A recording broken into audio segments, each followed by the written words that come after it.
Is the objective of the act to give more access to the citizens to right to information? Yes, no? Yes. Yes. Yes. What are other two objectives? What are other two objectives? What are other two objectives? Video कौन on करना रहा है? थोड़ा सा video on नहीं है. Rahul. Okay, good. So tell me other two objectives. Rahul, Siddhi, very good, Siddhi. Objective of the act माहिती पाहिजे. काय आहे अजून objective apart from giving citizens? Right? Transparency and accountability. Yes, very good. Both the words are very important. दोन्ही words का meaning different आहे. Transparency and accountability. Transparency म्हणजे काय की we are making the things crystal clear. त्याच्याने गोष्टी काय होणार आहे? Corruption will be reduced and people will start building a very positive and a good bond between themselves and the government. है ना? आपला एक जो trust आहे, confidence आहे in the government will start increasing. Accountability means they are made answerable. Public authorities को आप जो भी questions पूछते हो, they have to answer your question and give you that particular information. That is, they are answerable, accountable है. Then we saw the definition of public authority, section 2, subclause H says it is any authority or any institution formed under constitution, any central act, state act, or any notification by appropriate government. Appropriate government कौन होता है? Appropriate government includes central government and state government. Central and state दोनों मिला के हो जाता है appropriate government. Okay. फिर हमने देखे थे obligations क्या है, what are the duties of public authority. Okay, now let us come to this definition of information. क्योंकि अगर आप देखोगे हमारे लिए ये बहुत important words है, right to information act. तो information मतलब क्या, वो एक important term है और हम किससे information लेने वाले हैं? Public authorities से. So you need to know who is covered under the definition of public authorities. So this definition of information is given under section number 2F. 2F. Arey, sorry, select नहीं हुआ ये. Section number 2F. And what is the definition? Material means any, information means any material. कोई भी material in any form, including, फिर उसको थोड़ा सा describe करना है कि इसमें क्या इंक्लूड होता है. सो ये एक ऐसा इंक्लूसिव डेफिनेशन है. मीन्स एंड इंक्लूड्स अगर आ जाता है तो हमने देखा है इंटरप्रिटेशन ऑफ स्टैट्यूट्स में कि उस डेफिनेशन को हम इंक्लूसिव डेफिनेशन कहेंगे. So it includes what all. Material मतलब क्या है? कोई भी मटेरियल, जैसे कि records, documents, memos, emails, opinions, advices, press releases, circulars, orders, logbooks, contracts, reports, papers, samples, models, data material held in any electronic form. क्योंकि आज का जो जमाना है उसमें हर एक चीज क्या है? इलेक्ट्रॉनिक फॉर्म में है. Yes or no? E form में बहुत सारे डेटा होता है. Do you remember that when you were small, आपके फोटोज खींच के आपके पेरेंट्स ने एक नाइस एल्बम बनाया रहेगा, है ना? Photo album, hard copy. अभी के जमाने में ऐसा कोई करता ही नहीं है. How do you preserve photos nowadays? Soft copy. Everything is in a soft copy, everything is in an electronic format. Okay, so अगर हम लोग यहाँ पे इंफॉर्मेशन की बात कर रहे हैं और वो भी ये डेफिनेशन ये एक्ट 2005 में लिखा गया है, so तब तक ऑलरेडी इलेक्ट्रॉनिक अवेयरनेस आ गया था. Therefore they have specifically included any data material which is held in electronic form. Okay, तो क्या क्या याद रखना है? कोई भी मटेरियल आ जाता है इसमें. कोई भी मटेरियल मतलब हम लोग कौन सी इंफॉर्मेशन डिमांड कर सकते हैं? We can ask for records, we can ask for documents which are in the public authority, memos, emails, opinions, advices, press releases, circulars, orders, logbooks, contracts, reports, papers, samples, models, data material, etc. इसके लिए एक example. Let us consider एक बहुत बड़ा builder, अभी हर जगह पे आप देख रहे हो ना, पूना सिटी में वगैरह मेट्रो का काम चल रहा है, ठीक है। सो लेट्स कंसिडर मेट्रो का जो काम है वो जिस कॉन्ट्रैक्टर को दिया है, मेट्रो का काम, वो contractor comes under the definition of public authority. मतलब कि पब्लिक अथॉरिटी ने ये काम अलग अलग कॉन्ट्रैक्टर्स को अलग अलग रीजन में काम दिया है, ठीक है। पब्लिक अथॉरिटी है जिन्होंने इस काम को लिया है कि हाँ हम लोग मेट्रो की डेवलपमेंट करेंगे सिटी में। किसके थ्रू कर रहे हैं ये लोग? अलग अलग कॉन्ट्रैक्टर्स को अलग अलग रीजन के लिए अपॉइंट किया। एग्जाम्पल, इस कॉन्ट्रैक्टर ने सीमेंट ऑर्डर किया है क्योंकि उसको सीमेंट की जरूरत है for the construction of metro bridges and all, ठीक है। सीमेंट ऑर्डर किया, सीमेंट यूज कर रहे हैं। आपको सवाल है, क्या सवाल है इस पे? यू हैव अ क्वेश्चन कि ये जो सीमेंट है, आपने इस सीमेंट का एक सैंपल ले लिया और आपको लग रहा है कि ये सीमेंट बिल्कुल अच्छी क्वालिटी का नहीं है, दो he has mentioned, okay, contractor ने बोला तो है कि मैंने बहुत महंगा लिया है, यहाँ से लिया वहां से लिया, लेकिन आपको वो सैंपल लेने के बाद आपको पता चला कि ये अच्छी क्वालिटी का नहीं है। Can you ask for information on that? Yes, you can ask them कि मुझे इसका रिपोर्ट चाहिए। रिपोर्ट, आप लैब से रिपोर्ट मुझे लाके दो कि ये जो सीमेंट है वो सही क्वालिटी का है। आप रिपोर्ट्स डिमांड कर सकते हो, रिपोर्ट्स। अगर इन्होंने जिस किसी सप्लायर से इस पर्टिकुलर कॉन्ट्रैक्टर ने सीमेंट को लिया है, we can ask him for the papers. कुछ तो आपके बीच में कॉन्ट्रैक्ट बना रहेगा, तो हम पूछ सकते हैं कि अंडर आरटीआई एक्ट हम लोग कहेंगे इस पब्लिक अथॉरिटी को कि आपके कॉन्ट्रैक्टर्स जो है उन्होंने जो सीमेंट मंगवाया है, हमें उसका रिपोर्ट, हमें उसके पेपर्स और कॉन्ट्रैक्ट चाहिए। चाहे तो हम सैंपल्स भी मंगवा सकते हैं कि हमारे पास सैंपल भेज दो, हम खुद चेक करके देख लेंगे कि वो सीमेंट अच्छी क्वालिटी का है। ओके, ऐसा कर सकते हैं। So getting the point, information में not only documents, opinions, advices, press release, circulars, orders, logbooks, but ये भी आते हैं. So remember the example of a contractor who is working for the public authority in the construction of metros. उसमें उसने cement लिया है, हम उसके ऊपर डाउट कर रहे हैं, we are raising a question कि ये सीमेंट की क्वालिटी अच्छी नहीं है. What we can do is हम लोग क्या करेंगे, उसको कॉन्ट्रैक्ट, उसने जो भी कॉन्ट्रैक्ट साइन किया है सप्लायर के साथ, रिपोर्ट्स, पेपर, सैंपल्स, मॉडल्स, ये सब कुछ हम डिमांड कर सकते हैं।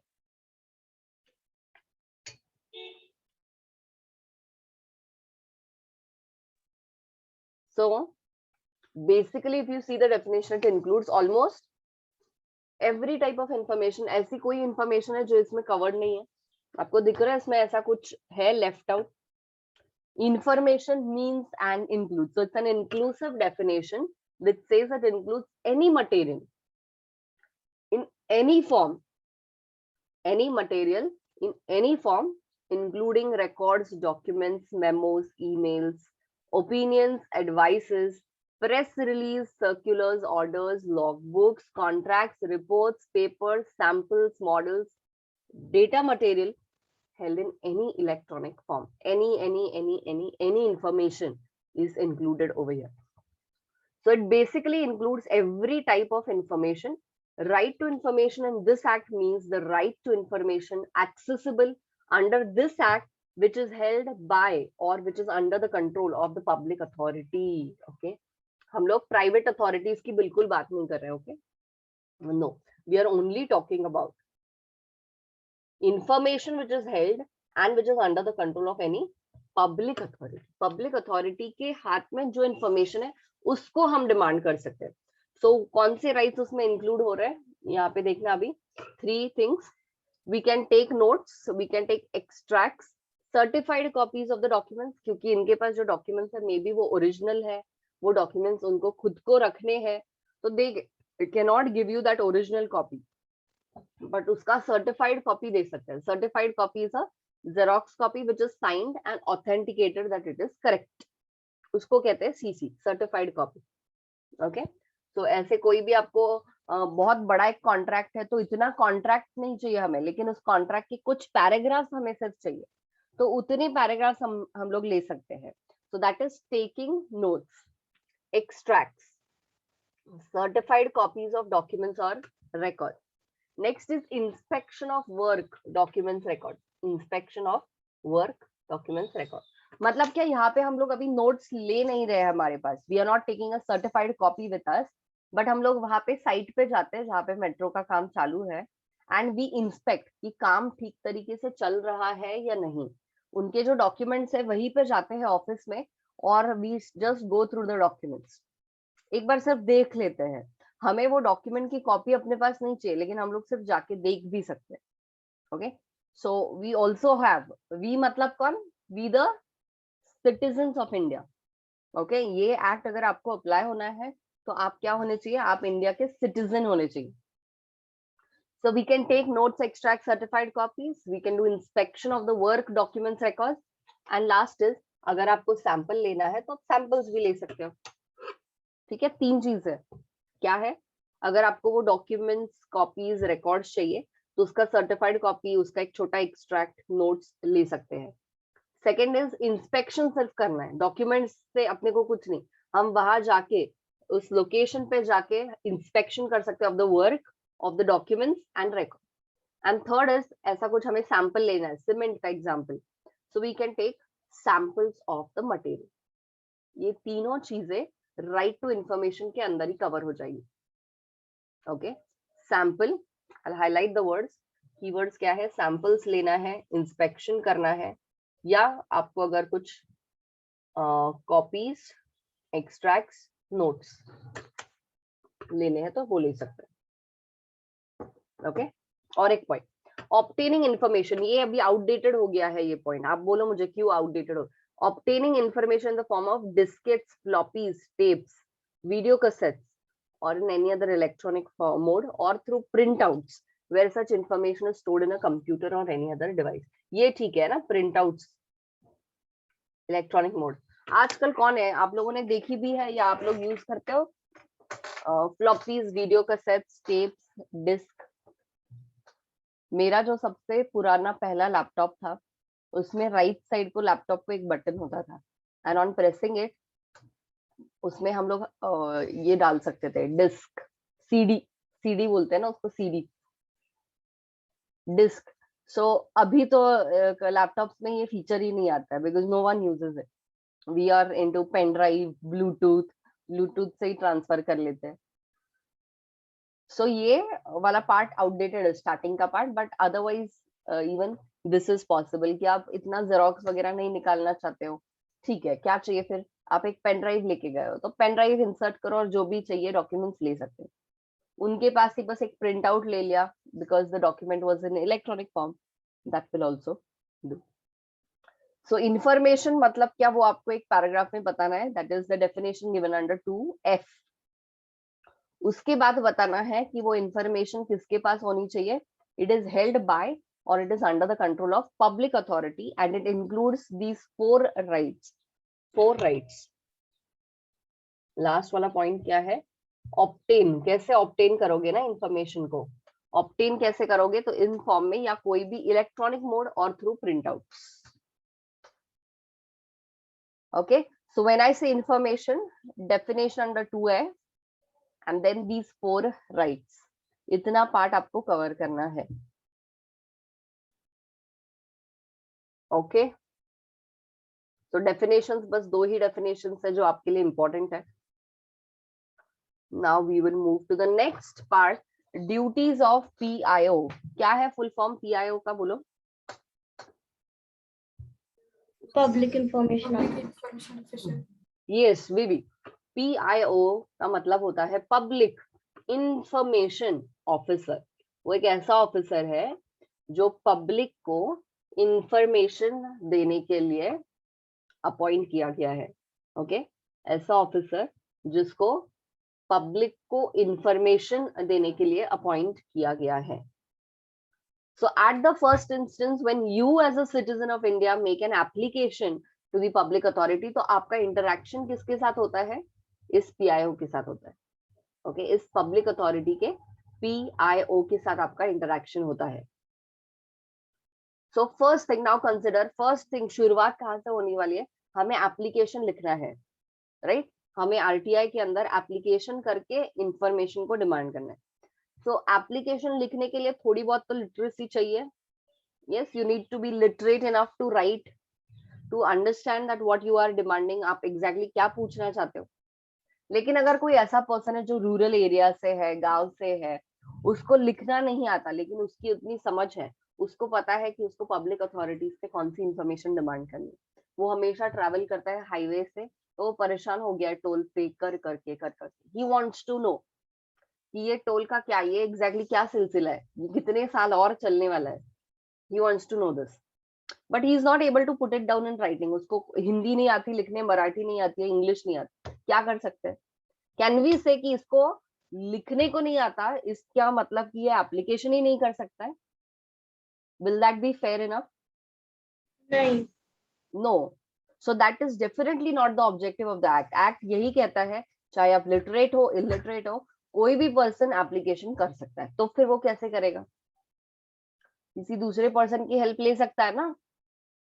वो वीवी को देखेगा, बोलेगा हे वीवी प्लीज मला हे लेटर लिहून देणार का, आणि वीवी का नाही म्हणणार नाही, नाही.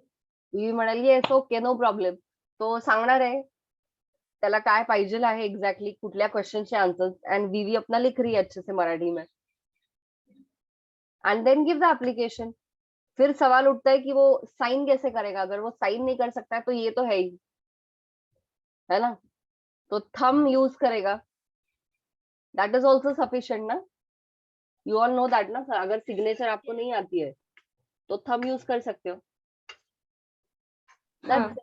तो सिंपल, मतलब एप्लीकेशन जो फर्स्ट स्टेप है उसके लिए क्या रिक्वायरमेंट है? एज सच कुछ भी नहीं। Any person who is citizen of India can make an application in writing. Oral नहीं हो सकता, वो तो फॉर श्योर है, ओरल नहीं चलेगा। ये सारी इंपॉर्टेंट चीज है ना। पीआईओ के पास रिकॉर्ड तो होना चाहिए, किसने इंफॉर्मेशन डिमांड की थी, कब डिमांड की थी, कौन सी इंफॉर्मेशन डिमांड, तो ये राइटिंग में तो होना ही चाहिए, ओरल नहीं हो सकता। Okay, so any person, if a person cannot make a request in writing, he should help the person to do so. Okay, so वीवी जैसे लोग उसको मिल जाएंगे तो वो उसको हेल्प करेंगे और वो इंफॉर्मेशन राइटिंग में डालेगा, उसके ऊपर उसका थंब अफेक्स कर लेगा, and that would be a sufficient requirement. Okay, ज्यादा कुछ फॉर्मेलिटीज नहीं है। तो फर्स्ट ड्यूटी ऑफ पीआईओ क्या है कि उसके पास अगर कोई आता है तो उसको बोलना है कि अरे रिटर्न में होना चाहिए एप्लीकेशन। तो खुद अगर वो पर्सन लिख नहीं सकता है तो पीआईओ खुद असिस्ट करेगा या उसको डायरेक्ट करेगा कि ऐसे किसी और के पास जाके ये बंदा आपको हेल्प कर लेगा, उसकी हेल्प लेके एप्लीकेशन को लिखो। Okay, so first duty of PIO is to assist in writing application. If a person can not make a request in writing, he should help that person to do so. वो खुद help कर लेगा या किसी और को direct कर लेता है कि आप हेल्प करो। Next is transfer the request. Transfer the request. अब पुणे यूनिवर्सिटी में भी हमने देखा, आईसीएसआई में भी देखा कि पब्लिक इंफॉर्मेशन ऑफिसर्स को अपॉइंट किया जाता है। लेकिन इतना बड़ा है, यूनिवर्सिटी इतनी बड़ी है, that the application that we have made to, like I have made an application, मेरा application जो है वो रिलेट कर रहा है डिपार्टमेंट ऑफ लॉ से। ओके, एसपीपीयू के अंडर मैं डिपार्टमेंट ऑफ लॉ की एक इंफॉर्मेशन को डिमांड कर रही हूँ मैं। Okay, I want to know what was their intake of students in the previous 5 years. previous 5 year में LLM के लिए कितने बच्चे आए, कितने बच्चे पास हुए, एंड उनका इवैल्यूएशन वो लोग कैसे करते हैं। I want to know that. I can make an application, yes, I can make an application. Okay, लेकिन अब मैंने एप्लीकेशन कर दिया पुणे यूनिवर्सिटी को। Pune university is very big, वो लोग क्या करने वाले हैं, they will direct that application to department of law. वो डिपार्टमेंट ऑफ लॉ में भी एक पीआईओ बैठा हुआ है, फिर वो उसको भेजेंगे, फिर वो लोग उस इंफॉर्मेशन को एक्सट्रैक्ट करेंगे and they will send it to that main PIO of Pune university, and then he is going to give it to me. Okay, so duty of PIO क्या है? Transfer the request. If a request does not relate to his public authority, he shall transfer the request to other concerned public authority within 5 days. Okay, other concerned department है, other concerned public authority, उनको 5 दिन में उसको transfer करना है। He should inform the applicant immediately about it. Okay, तो ये काफी general knowledge based, common sense based ऐसे ड्यूटीज है इसमें आप आपका कॉमन सेंस यूज करोगे तो आप इजीली इसको समझ सकते हो। क्या है फर्स्ट वाला, बोलो। Help in writing application. Next is, अगर एप्लीकेशन उसके पास आया है लेकिन वो उसके जुरिस्डिक्शन, उसके स्कोप में नहीं आता है, तो उसको 5 दिन का समय दिया है। 5 दिन के अंदर उसको बोला है कि चलो इसको ट्रांसफर कर दो। खुद के पास रख के क्या करना है? If it is not with in your scope, then you should transfer it to the appropriate public authority. Okay, transfer कर देगा to concerned public authority within 5 days. इसके बाद अब सब कुछ ठीक हो गया, एप्लीकेशन भी राइटिंग में है, जिसके पास जाना चाहिए उसी के पास गया है एप्लीकेशन, तो अब किस चीज की देरी है? अब हमें डायरेक्टली क्या करना है? Provide information. PIO shall provide desired information. Yes to now provide information. कितने दिन में देनी पड़ेगी information? What is the general time limit?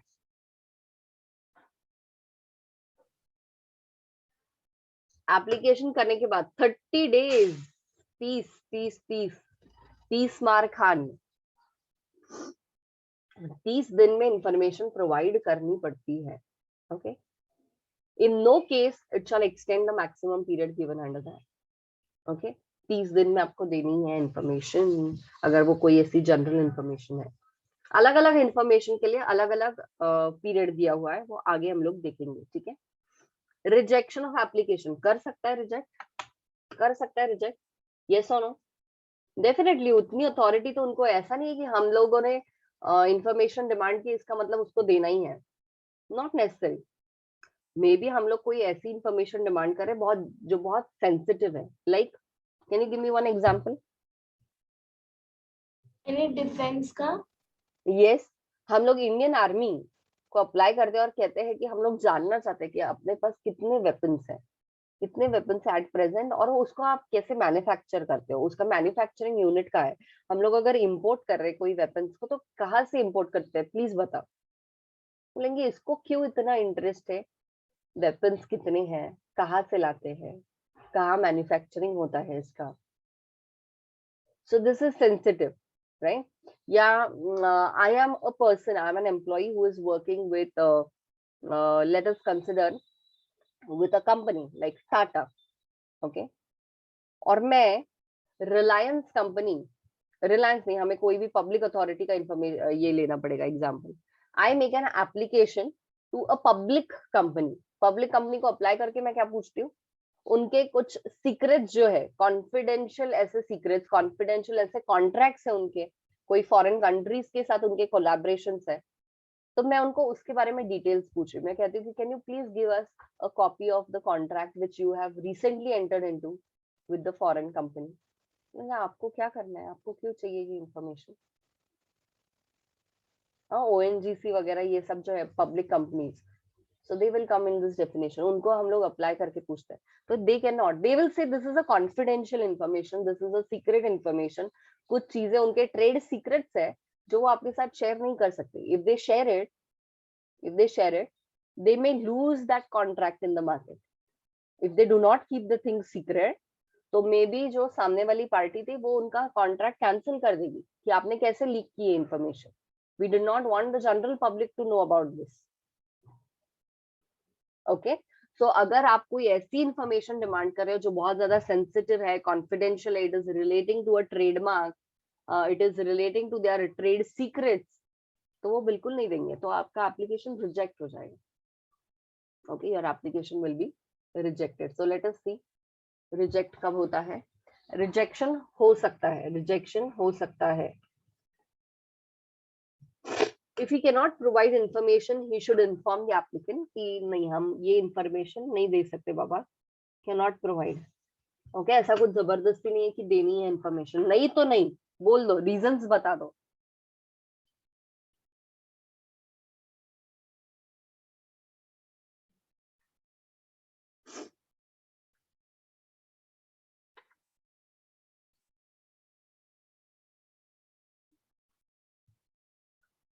everyone pay attention, listen carefully। इसके बाद, ये चैप्टर होने के बाद, आरटीआई की ही वेबसाइट है, rtionline.gov.in, I'll send you the link। उसके ऊपर उन्होंने एक फ्री क्विज रखी है सबके लिए, फ्री क्विज रखी है in which they ask you the basic questions of RTI Act. Okay, तो उसमें ये क्वेश्चन है रिजेक्शन ऑफ एप्लीकेशन का, कि अगर आपका एप्लीकेशन रिजेक्ट हो जाता है तो क्या करना चाहिए, क्या करना चाहिए, आपको रीजन पता होना चाहिए। आप डेफिनेटली पूछने वाले क्यों रिजेक्ट हुआ है, तो सबसे पहले तो उन्होंने रीजन बताना चाहिए। इसके बाद और क्या बोलना चाहिए कि अगर आपको लग रहा है कि हम गलत है तो आप अपेलेट अथॉरिटी के पास जा सकते हो, you can go in appeal. You should also inform the applicant about the appellate authority with whom the appeal can be filed against the rejection. तो अगर आपका एप्लीकेशन रिजेक्ट होता है, आप अपील में जा सकते हो to the appellate authority. You should also inform the time limit within which the above appeal can be filed. क्या क्या बताना है, अगर रिजेक्ट किया आपका एप्लीकेशन तो आपको रीजन बताना है, appellate authority कौन सी है वो बताना है, और टाइम लिमिट बताना है कि कितने दिन के अंदर आप अपील कर सकते हो उस पर्टिकुलर अपेलेट अथॉरिटी के। Okay, very important question, MCQ में ये था वहां पे, so when you solve you will come to know. Next is duties in case of partial access. आपने जो इंफॉर्मेशन डिमांड की है, जिस बंदे को आपने अप्लाई किया है, उस पीआईओ को भी फुल एक्सेस नहीं है, उसके पास आधी इंफॉर्मेशन है, बाकी की जो आधी इंफॉर्मेशन, आधा कॉन्ट्रैक्ट का कॉपी है, फाइल है, वो किसी और डिपार्टमेंट के पास है, वो किसी और डिपार्टमेंट के पास है। ऐसे सिचुएशन में हम लोग क्या करेंगे, जितनी इंफॉर्मेशन है उतनी दे दो, है ना, जितनी है उतनी दे दो, जितनी नहीं है उसको मत दो, simple. So the PIO can allow partial access to the information if he gives notice to the applicant with the following details. Reason, उसको यहाँ पे भी रीजन बताना है हर चीज के लिए, वाई, हर चीज के लिए वाई क्वेश्चन अपने दिमाग में आएगा। As an applicant we are going to ask him why, partial access क्यों है आपको, कंप्लीट इंफॉर्मेशन क्यों नहीं है आपके पास, तो उसको वो रीजन बताना है। ओके, रीजन क्या है for partial access. Name designation of the person who has decided to provide partial access, कि उनके पास पार्शियल इंफॉर्मेशन क्यों है। कभी कभी जो इंफॉर्मेशन इंपॉर्टेंट होती है वैसा कर सकते हैं, सब इंफॉर्मेशन एक ही पर्सन को नहीं देंगे, सब इंफॉर्मेशन एक ही पर्सन को नहीं देंगे।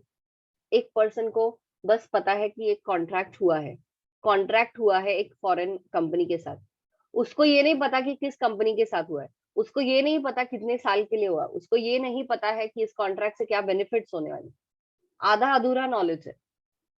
Okay, partial access. उसके बाद जो आपको ये दे रहा है इंफॉर्मेशन, उसका नाम and designation of person who is providing you the partial access. Revised fees, आप जो भी डिमांड करते हो इंफॉर्मेशन, उसके लिए आपको थोड़े बहुत पैसे पे करने पड़ेंगे, थोड़े बहुत, नॉमिनल है। क्यों, जैसे कि आपको सैंपल चाहिए या आपको सर्टिफाइड कॉपी चाहिए, तो उसका जो भी 10 रुपीज 20 रुपीज होगा उतना देना है। वैसे आपको कुछ करना पड़ता है कि apart from writing application, under the act it says you have to pay a nominal fee at the time of application of ₹10. Yes, it is only ₹10। 10 रुपए में क्या आता है, क्या आता है 10 रुपए में आज, 10 रुपए के तुरतुरे, 10 रुपए के तुरतुरे।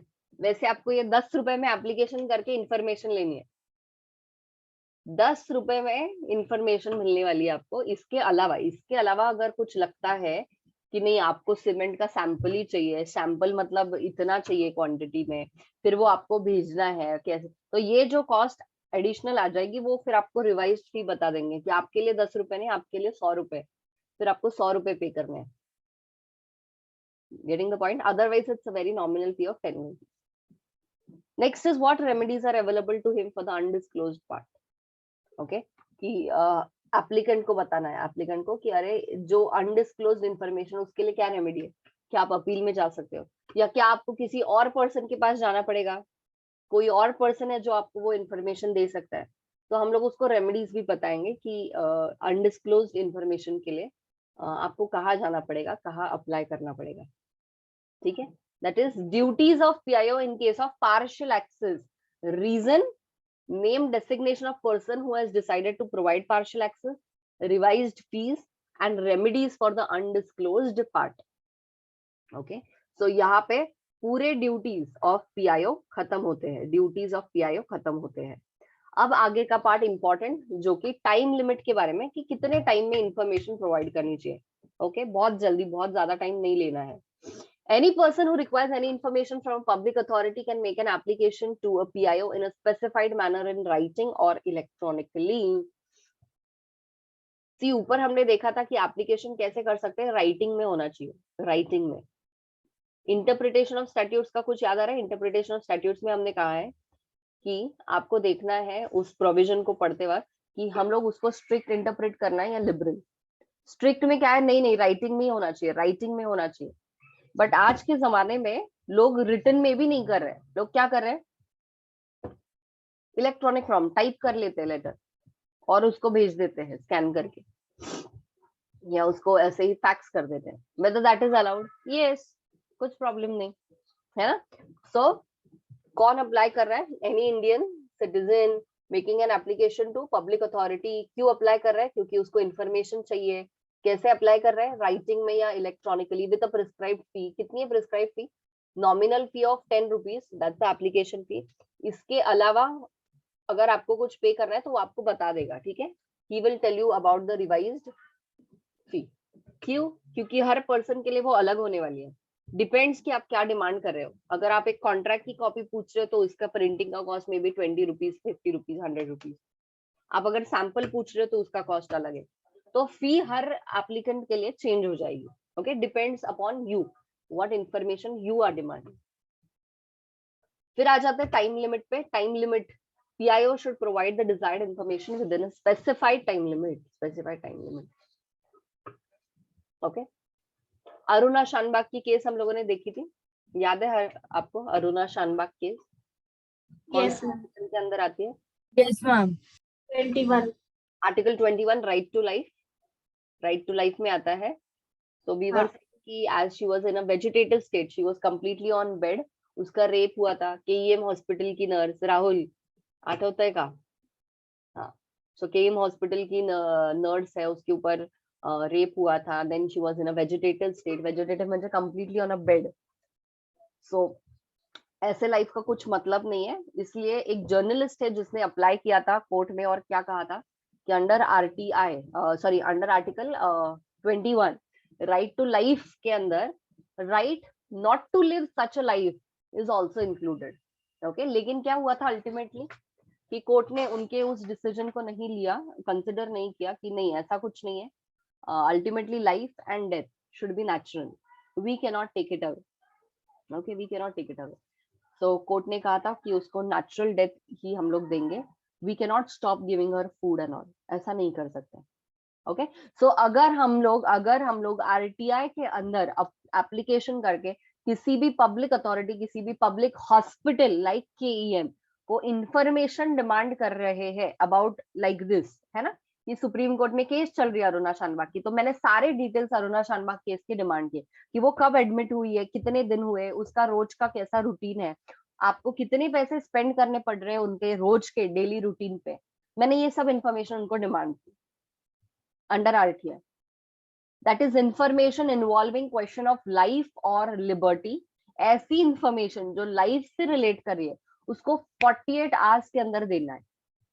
दिन नहीं आवर्स की बात चल रही है क्योंकि लाइफ के बारे में है. तो आज अगर मैं अप्लाई कर रही हूँ, अभी अप्लाई कर रही हूँ, तो from the time of receipt of application within 48 hours the information is to be provided. Okay, less than 1 minute है, मीटिंग अपनी डिस्कनेक्ट होने वाली है. You all are going to join back. Okay, next 10-15 minutes we'll continue. Okay, चलो join back everyone.